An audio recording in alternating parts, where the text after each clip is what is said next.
Hello and welcome to the BigFix Briefing Room. My name is Michelle McGough and I'm here with Joe Saylor, and we're going to talk about the new vulnerabilities and exploits in February 2026. Joe, do you want to take it away with Microsoft? Yeah, so by the numbers, we've got 58 CVEs this month. It's actually about the same as last month, which is also quite light, just historically speaking. So in terms of raw number of vulnerabilities, not that many. We do have 7 0 days this month, or 6 0 days this month, all of which are actively exploited, which is both a little worse and not as bad as you think it is. And somehow I don't really have any acceleration for patches this month. There isn't any one particular thing that makes me go, oh God, you got to turn this off and go patch right this second.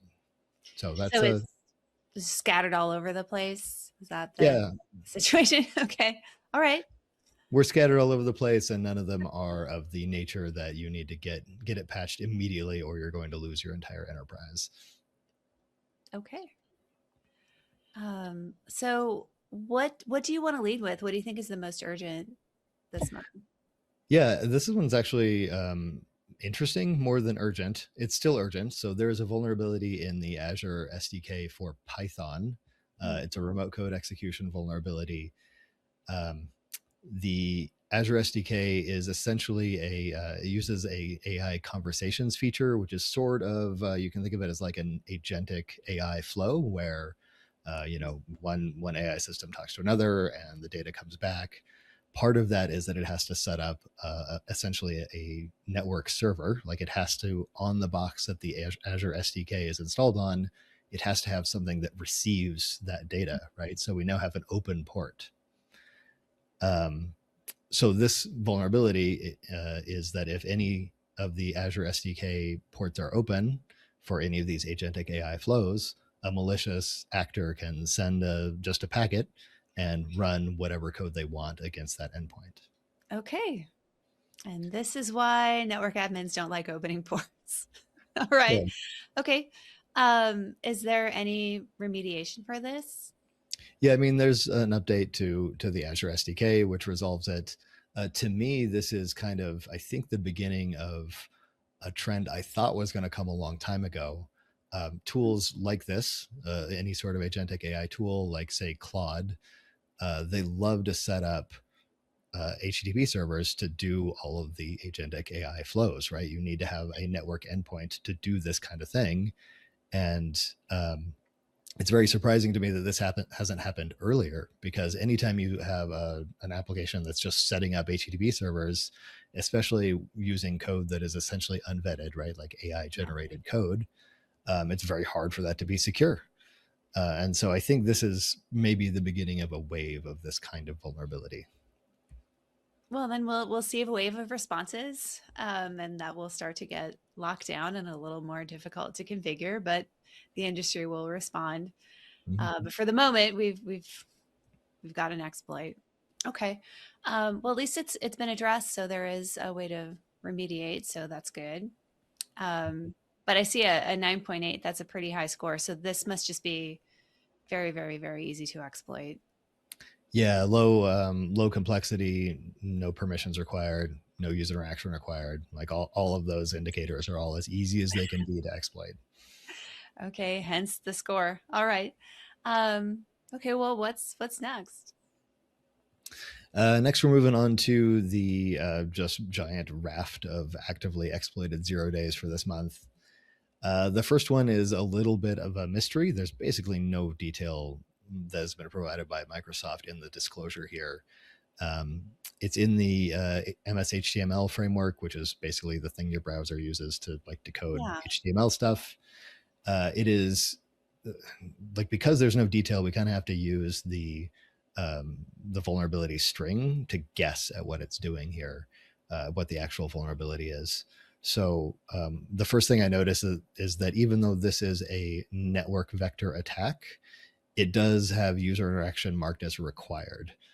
So to me, this means it's not an incoming exploit. So it's not like an initial compromise where a user doesn't have to do anything, right? So uh, my guess here is that an attacker has to trick a user into clicking a link to some malicious page, and then that malicious page renders whatever code the attacker wants to run. Okay. And, you've been explaining how those strings net out to a vulnerability. You gave us one sort of lesson on this, maybe was it 4 or 5 months ago? And since then, I think you've given some little breadcrumbs. So I'm starting to understand these too. And I'm looking at the score of 8.8, which is kind of moderate. But it's high given that there's user interaction required, but it's network, right? It's not local. So is that part of how we get to a score like 8.8?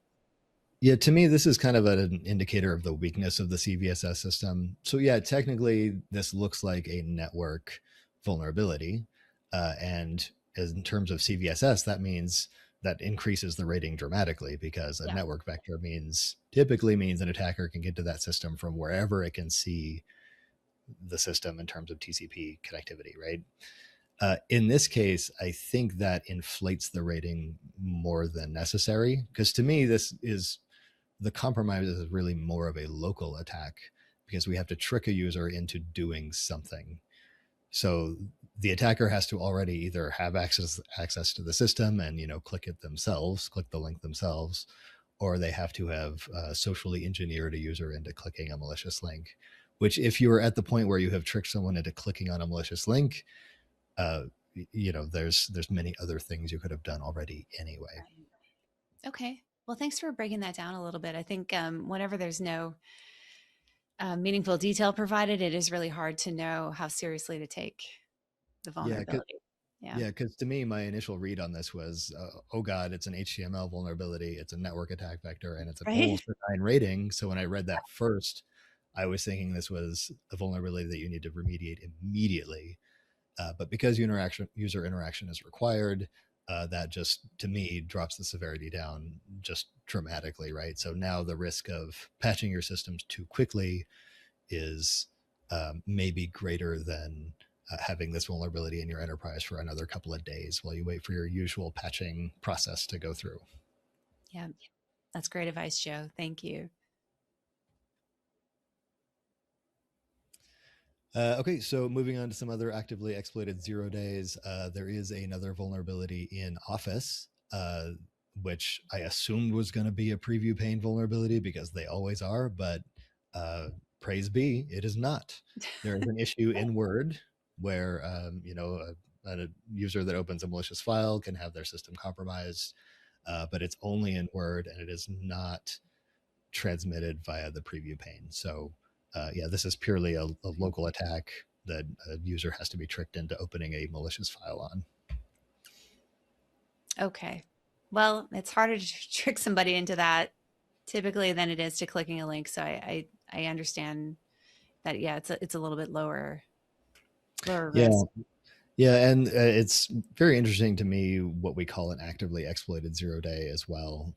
This one in particular is, I believe they call it actively exploited just because there is a file out there that a user, like there is a real one, right? It's not a Mhm. theoretical thing. There's actual code out there, but to call it actively exploited is, you know, a bit aggressive of a term because Yeah. it's really just this one file that's out there that could be disseminated, but still you have to get through all those pre-existing defensive layers of users not generally being total idiots and having to get through your email filters and all that sort of stuff. I was thinking about the email filters as well. Yeah. Okay. We do have another interesting one. To me, this one is a little more serious in that it does circumvent some of those user training defensive layers that I just talked about. It's a Windows shell security feature bypass. So today, if a user clicks on a link to a questionable website, they'll get a warning. They'll be like, "Hey, are you sure? Are you sure you want to click Mm, on this?" But yeah. there's a vulnerability right now where an attacker can craft a shortcut that will bypass that warning, right? So you just double click the shortcut and it will open whatever they want to open with no additional warning layer. Can I ask a little bit more about this? I don't know how much detail you have. I think most of us have seen in any browser, at some point, where we get a warning from the browser saying you might not want to go here. Typically, something related to the certificate being expired, something like that. But we can, go past that and continue on if we want to. Um, is the security warning that we'd see here? This would be a warning from the OS when we're clicking a link and the browser is taking us there. The OS is actually warning us, and that's what it's So bypassing. yeah, so this is a part of the vagaries of this vulnerability Okay. report. It Yeah. it is not it isn't specific which exact thing it will bypass. I assume it's going to be mark of the web, which is that Mm. those warnings in the browser you were talking about. It doesn't specifically mention UAC, the user access control prompt that shows up when you Yeah. like, try to run an executable or something like that. I'm not sure whether it bypasses both of those or just the mark of the web. Okay. Well, let's move on. All right. So we have a kind of a pair, almost a pair of vulnerabilities here. There's two elevation of privilege issues that are both local attack vectors and allow an attacker to elevate to system. They're in the desktop window manager service and in remote desktop services. To me, the service that they are in isn't really relevant. It's just that they are, it's another vector at which an attacker that has already logged into the box can elevate to system. And of course, I've talked about this many times. These don't particularly scare me in Windows because there's already, we had, I think, 20 of these last month, and there's going to be another 20 this month, and there's another 20 next month. So there's always a method of elevation to privilege, of elevation to system privileges. So yeah, we should close these, but again, not an emergency thing that needs to be um, accelerated in your patching process. Okay. And yeah, I had sort of a strange look on my face because I was thinking through this, wondering what is the specific use case on this one? But you're right. I mean, the elevation of privileges is always going on. And then it usually needs to be partnered with another exploit to do something with those privileges. So, yeah. Yeah, you still need that initial compromise, right? This is not an initial compromiser, so it's not as threatening as it could be. Okay. All right. And I'll lead this last one because I know you're short on voice this month, Joe. So is this our last one? I think it is. Because the score looks a little low. So we've got Windows Remote Access Connection Manager denial of service. Denial of service sounds really serious, but it's got a score of 6.2. What's going on here? Yeah, so I had that question as well. I was like, okay, so remote access, that's an important thing that you need to have in your environment, right? So Right. it's an important service. Denial of that important service sounds really bad. So yeah, why is this a 6.2?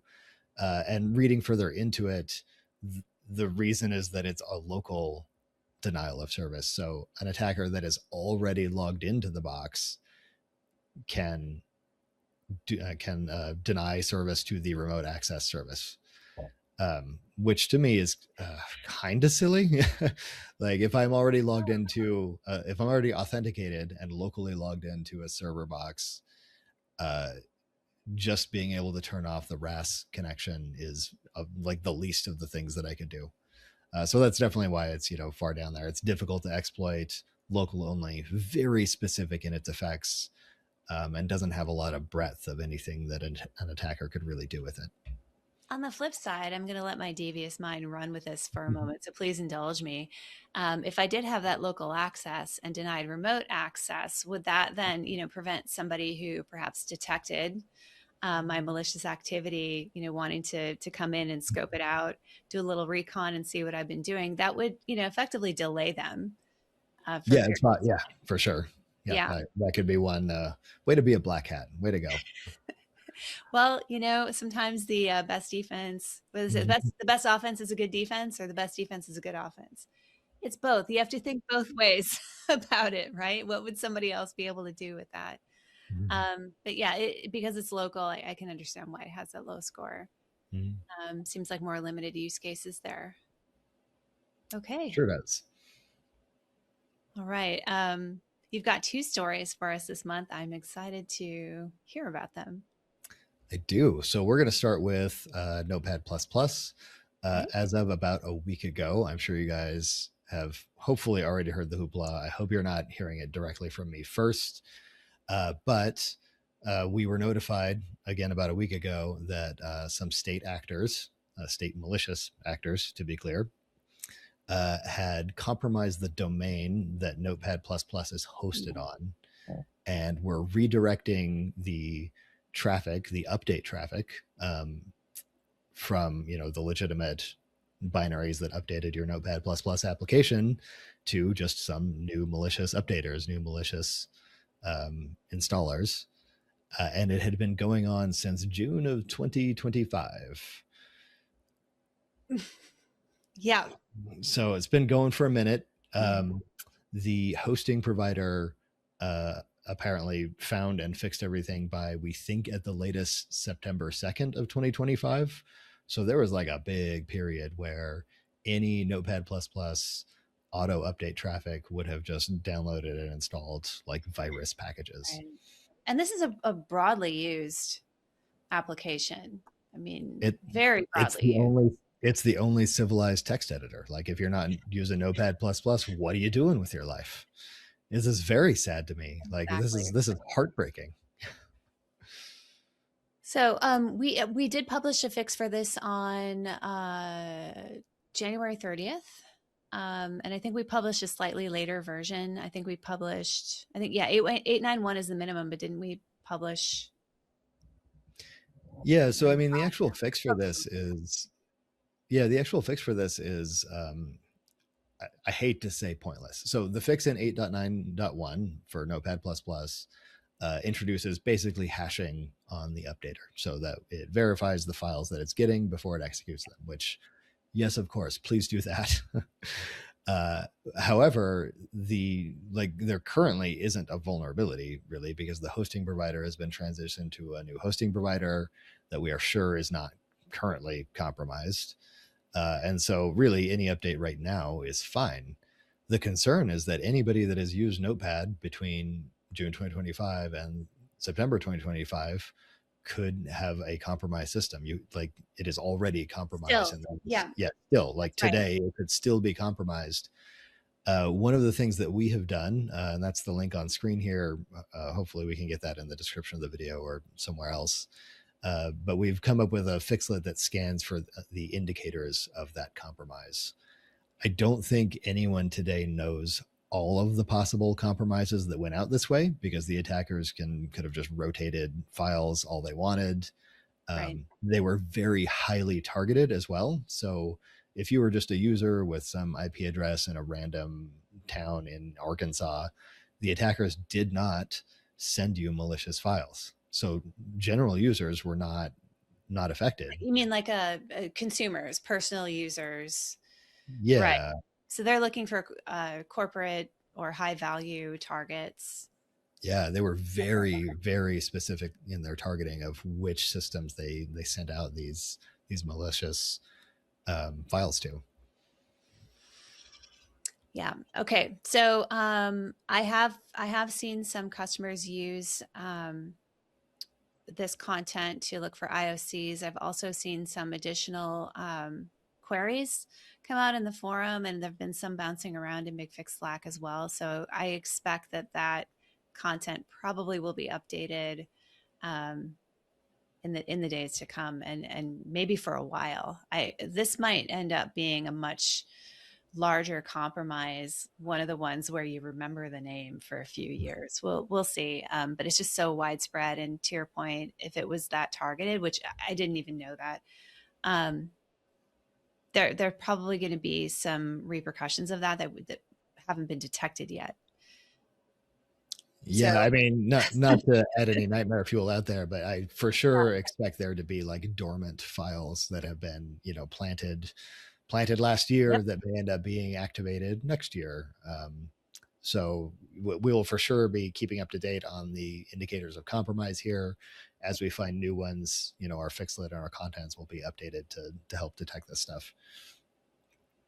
Okay. And if you are affected by this or have any more information for that, we do have an email address that you can send any new information about exploits to, and I will share that so that it gets put on the screen.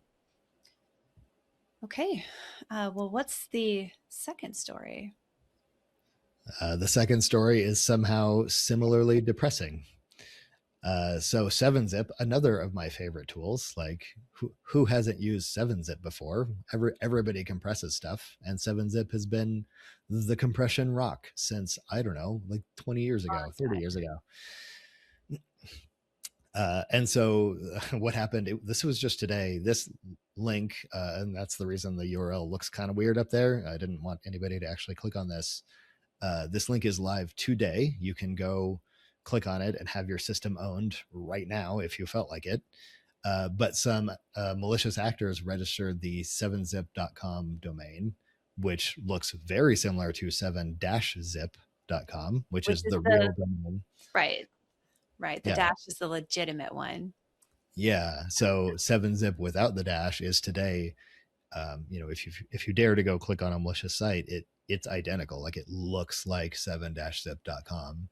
Everything is very much the same, except that the download link sends you to something that will destroy your life. Right? Like that's the only difference. Do we know anything about what the compromise has, what the outcomes have been from the compromised systems? Yeah, it's a command and control package. Just the standard, like that sets up a server, sends out a ping to an attacker, and then the attacker can do whatever they want on the box. Okay. All right. So, yeah, I think we should put something on the screen for this too about which is which. And I don't know how aware people are about this. I know people have talked about it a little bit, but I don't know if anybody realizes how easy it is to go to the wrong one. Yeah, fortunately, I obviously have an ad blocker installed on my box. I checked this link when I saw the story last night, which is when it came out. Again, very fresh as of this Yeah. recording. I checked it last night and it actually went to the page, but this morning it is marked as like a malware page Oh, now. good. Okay. And so I do, at least on my personal box with my personal ad blocker installed, it's at least aware and tells me that, this is somewhere you probably don't want to go. So I think tools are aware of it now, but yeah, I don't know that people in general are aware that this is a thing. Okay. Thanks, Joe. And then do we have any other stories or have we gone through everything? There's more. There's Yeah, more. Something new. yeah, there is something new.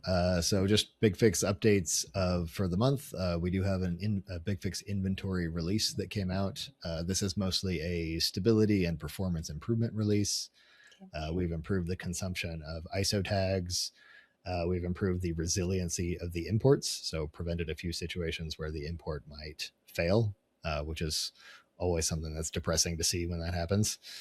We've improved the clarity of the log in 1106. So if you want to go see exactly what your server did, it's much easier to read. And we've also improved in the scanner that lives on your Bez agents. We've improved its memory management processes.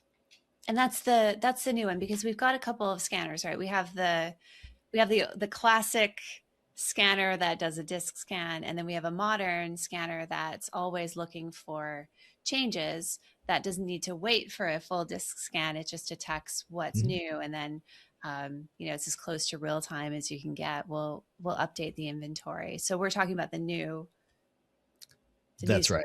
scanner. Okay, Yeah, the new continuous scanner. Yes. continuous scanner. Thank you. I needed that term. I haven't been through the training yet, apparently. So this is really good news, and I think I've already heard about some enhancements in a .7 release. So I got to give some kudos out to the inventory product team. They have really been doing an amazing job in the past, I would say, year. I've seen so much innovation, so many releases. The catalog now is coming out with a high frequency, with a significant amount of additional titles. It's been really great. So, if you have BigFix inventory and you haven't taken a look at these new capabilities, I think it's time. Get in touch with your tech advisor, your CSE, um, or support if you need any more information. And if you've stayed with us this long, it's been great. We will see you again next month.